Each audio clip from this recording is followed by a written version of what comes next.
Sejam bem-vindos à nossa primeira aula do curso de literatura. Nesta aula nós vamos conceituar arte e conceituar literatura, além de passarmos pelas funções da literatura e da linguagem literária. Primeiramente, nós vamos conceituar o que é arte. Por que conceituar e não definir? Porque definir é algo científico. Então, é quando você tem ali uma certeza absoluta de que aquela definição, de que aquilo que foi colocado como sendo específico, ele não vai se alterar. Enquanto o conceito ele é produzido de forma coletiva. Então, é aí que a gente tem a questão do conceito de arte.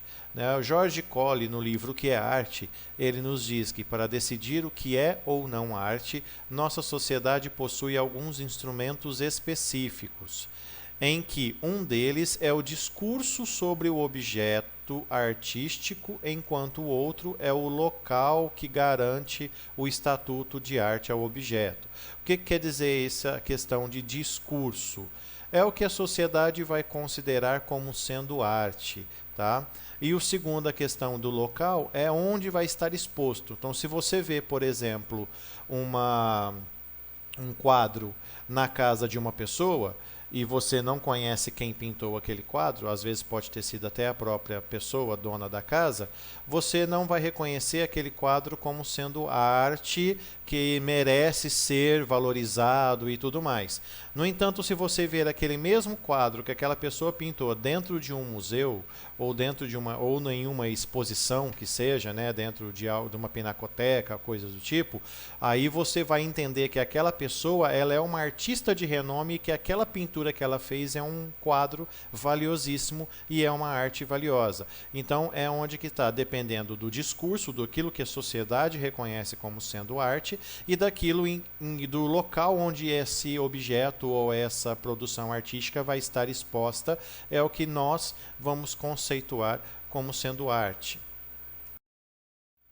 Continuando, nós vamos também conceituar literatura. Por que conceituar? Porque a literatura, da mesma forma que a arte, ela depende da sociedade.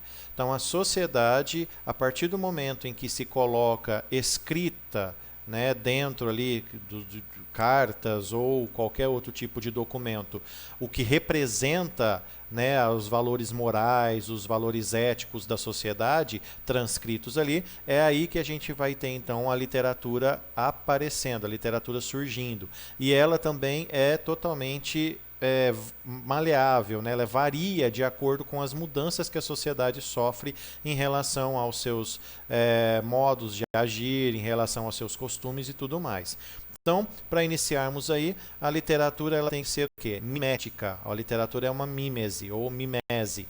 O que é isso? Ela é uma imitação.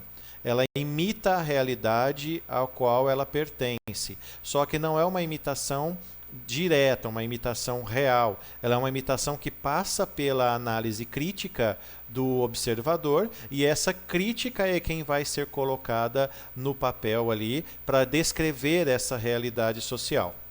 Ela é também o saber usar a língua escrita, é o conhecer de forma profunda a gramática da língua que está sendo trabalhada. Então aqui nós temos o artista usando todos os artifícios possíveis da língua, não usando a palavra no sentido restrito dela, mas também variando sentidos para essa mesma palavra.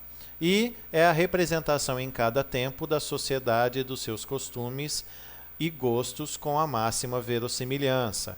Então aqui, a representação em cada tempo, é o que eu já havia falado. Conforme passam-se os anos, a sociedade muda os seus costumes, muda os seus gostos, muda as suas atitudes, e isso passa a ser colocado em textos relatando aquele momento em que se vive. Tá? E essa verossimilhança, na verdade, é a verdade mesmo, tá? É a representação da verdade, daquilo que representa de forma fiel aquela sociedade. Agora nós vamos ver as funções da literatura. Então a literatura ela possui 4 funções, que seria a lúdica, a cognitiva, a catártica e a pragmática. Dentro da função lúdica, ela vai ter a intenção de provocar prazer. O que é o lúdico? O lúdico é o brincar, o lúdico é o que traz prazer, né? O ensinamento a partir daquilo que é prazeroso. Então a literatura ela tem essa função. As histórias, aquilo que é tratado dentro ali de cada documento, de cada conto, narrativa e tudo mais, ela tem a intenção de provocar prazer em quem está lendo.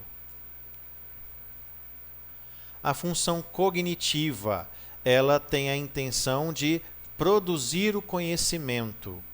Ah, mas como assim produzir ou formar o conhecimento? A literatura, ela, além de produzir uma história que nós sabemos que é uma história fictícia, essa ficção ela é baseada, como eu disse na parte de conceito, ela é baseada no que aquela sociedade estava vivendo naquele período. Então ela é a visão do artista, a visão do autor em relação aos costumes, em relação aos gostos da sociedade daquele momento. Então ela vai pegar e te trazer sim um conhecimento histórico do que aquela sociedade passava naquele momento em que foi escrita essa história. Então por isso que ela vai ter essa função cognitiva, ela vai criar esse conhecimento, né, a partir da realidade objetiva, que é quando ela foi feita, ou psicológica, que seria uma análise mais aprofundada. Na sequência, nós temos aí a função catártica. O que é essa função catártica? É a função da purificação de sentimentos. O que quer dizer isso? Da mesma forma, quando você chega em casa, por exemplo, e está perturbado ou irritado por causa do trabalho, alguma coisa do tipo, e você vai lá na TV e assiste a um jogo de futebol ou assiste a um filme para você se acalmar, essa é a função catártica, tá? Dentro da literatura. Então você está com aquele pensamento conturbado, está triste, está com alguma coisa, e você vai ler um livro e aí durante a leitura você imerge, né? Você entra dentro ali, vai acompanhando os personagens, vai sofrendo com eles, vai vivendo junto com eles, você esquece daquela preocupação que você tinha, você muda o seu pensamento e você tem aquele sentimento diferenciado, né? Mudando ali, né? O que você estava sentindo para uma coisa mais aprazível. E aí você, a hora que vai conversar com uma outra pessoa, por exemplo, a pessoa cita um livro, cita alguma coisa, fala, nossa, esse livro é bom, vale a pena, porque ele te acalma, ele te faz isso. Então essa é a intenção da literatura quando retratada como catártica. E a função agora pragmática, que é a última, é a ideologia pregada. O que é isso? Essa ideologia seria a presença de pensamentos filosóficos ou que nortearam a sociedade no momento em que aquela história ou que aquele documento foi escrito. Tá? Então, se a gente pega aí um documento, por exemplo, um livro de Machado de Assis, por exemplo, vamos pegar um exemplo de Memórias Póstumas de Brás Cubas, ele foi escrito aí no ano de 1881 e tem algumas reflexões sobre atitudes sociais, né, principalmente em relação à superioridade de poder, por exemplo, ou mesmo a compra, né, com o dinheiro ali do silêncio de determinadas pessoas, né, e assim por diante. Então, isso daí é uma atitude que naquela época era vista de forma normal e que a gente sabe hoje, né, que na verdade essas atitudes elas são condenadas. Então, são situações ideológicas que vão aparecer aí de acordo com o momento em que foi escrita tal obra. Para entendermos melhor agora a literatura, nós vamos ver a formação, né, o que se precisa para conseguir termos uma literatura propriamente dita. Então, a primeira coisa delas é a escrita. Ah, mas a escrita, o que vai ser trabalhado aqui? Vai ser utilizado o signo verbal. O que é esse signo verbal? Saussure, ele classifica o uso do signo verbal de duas formas, né? No significante e o significado, onde nós temos aí a língua escrita, né? A escrita como sendo o significante e o significado, a imagem que essa escrita pode criar na mente da pessoa. Então, se você escreve a palavra árvore em português, a gente sabe aí a relação dos signos que estão sendo usados, das letras que vão ser usadas para representar a palavra árvore, mas na mente da pessoa ela vai conseguir criar uma imagem do que seria uma árvore. Tá? Então essa questão aqui seria o como ele vai trabalhar essa escrita, porque nem sempre aquela palavra ela vai significar aquilo que realmente está escrito ali no signo. Então é onde ele vai ter que produzir aí, dar valores, dar significados diferentes na escrita. A expressão, que seria a palavra polivalente, artística individual, que é justamente isso, é dar outros significados para a mesma palavra. Né? Às vezes uma palavra ela já tem uma polivalência de significado. Se a gente pegar a palavra manga, por exemplo, ela pode significar tanto manga de camiseta quanto a manga fruta. Mas tem palavras que não possuem essa propriedade. Então é onde que o artista, no desenrolar da história, no contexto do que ele vai colocar aquela palavra, ela pode passar a significar outra coisa totalmente diferente. Então se pega, por exemplo, vamos pegar a palavra sertão aí, né, como exemplo. Se você usa a palavra sertão, dependendo da construção em que você coloca ela, dependendo do contexto, ela pode significar simplesmente o ambiente, ela pode significar o sertanejo, né, e assim por diante. E a gente vê que a palavra sertão ela não é uma palavra que possui mais de um significado possível. Esse significado é dado de acordo com o contexto. O conhecimento, né? Então, para você ter aí um texto literário, você tem que se basear no seu conhecimento de mundo, aquilo que você conhece da realidade em que você vive, das leis e tudo mais. E ficção, né, toda literatura ela remete a uma história em que não é a descrição real daquilo, mas que você imagina uma situação plausível de acontecimento na sociedade.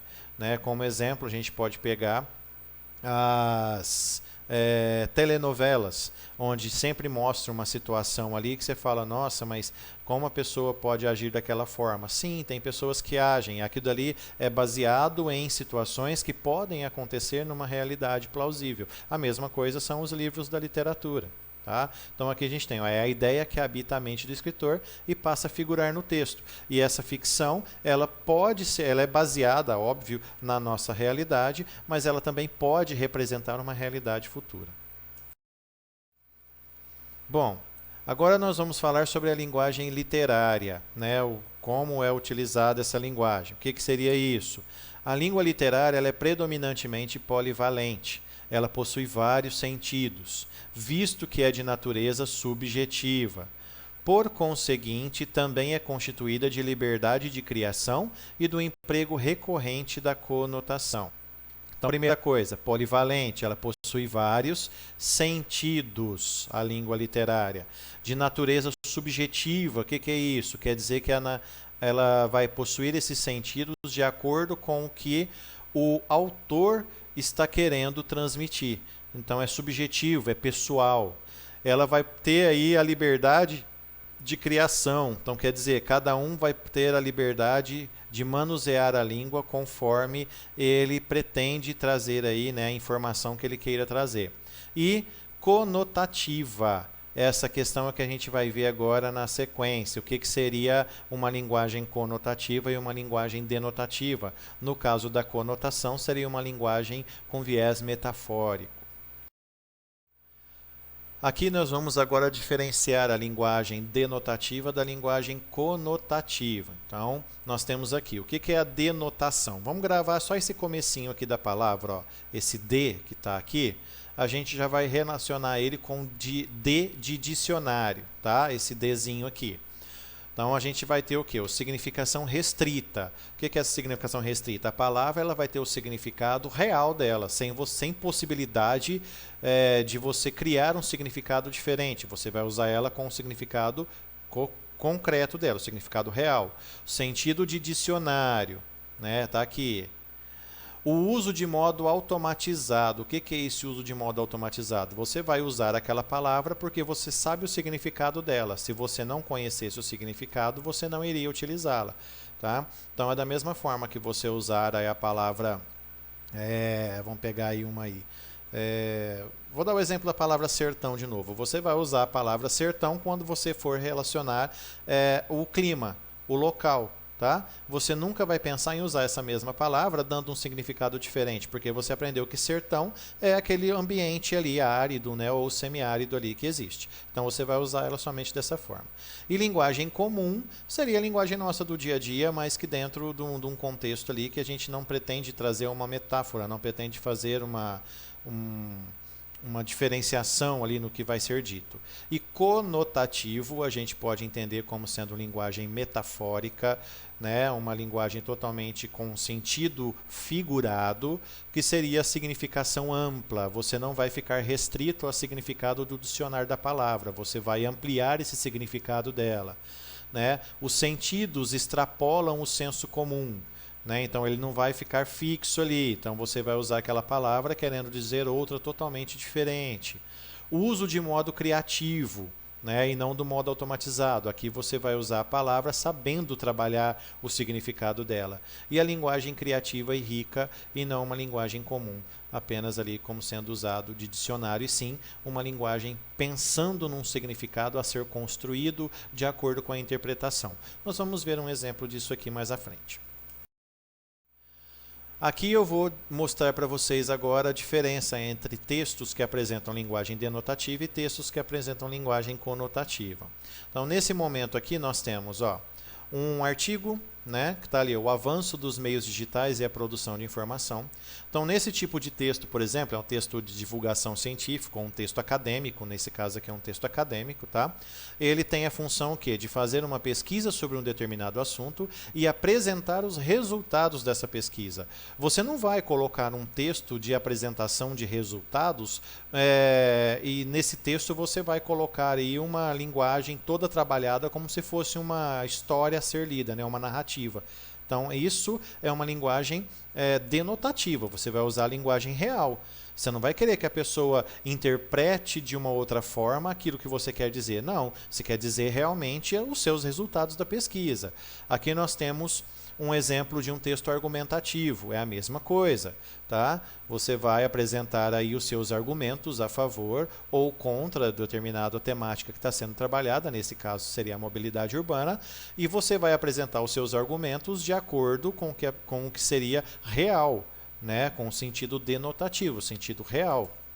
E a mesma coisa num texto jornalístico, por exemplo, né? Você não vai apresentar um crime, né, ou que seja um roubo de alguma coisa que aconteceu que virou um texto jornalístico, que virou uma notícia jornalística, você não vai apresentar ela, Floriano, numa manhã de domingo ensolarado, onde os pássaros cantavam, apareceu. Você não vai fazer dessa forma, você não vai florear, você vai descrever tal qual os acontecimentos surgiram. E aí a gente tem uma linguagem denotativa, sem esse floreio, sem essa coisa toda aí que a literatura prega na questão da linguagem figurada.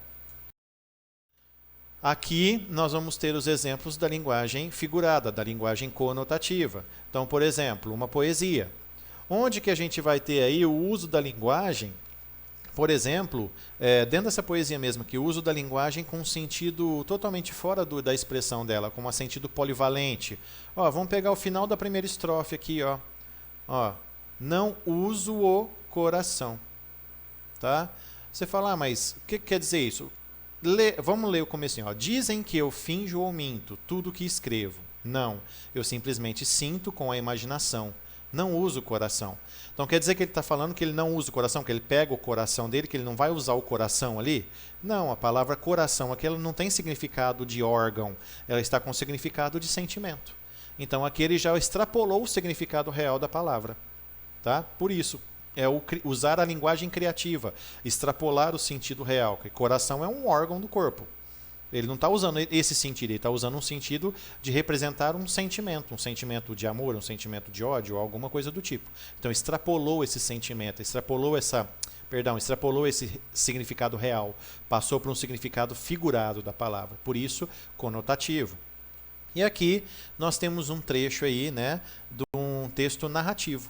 Então contar uma história. Né, vivia numa alegria enorme, cabendo mal em si. Né, então, tá vendo? Aí começa uma história contando os acontecimentos. Então, aqui a gente tem uma linguagem conotativa. E aí vai estar contos, poesias, novelas, romances e assim por diante, tá? Então, os demais gêneros possíveis, teatro, né, tudo que é possível aí de se criar dentro da literatura, ele vai ser considerado como linguagem conotativa. Linguagem denotativa somente é aquela transcrição fiel, real de acontecimentos do dia a dia, onde a gente vai ter aí revistas, jornais, textos de divulgação científica, artigos de opinião, por exemplo, tá? Então, isso aí seriam textos que vão trazer linguagem denotativa. Enquanto os demais, que fazem parte aí da extensa gama de obras literárias, a gente vai ter aí a linguagem conotativa. E na próxima aula, nós vamos estudar os gêneros literários. Vamos fazer uma síntese rápida e depois nós vamos passar um a um aí nas outras aulas. Até mais!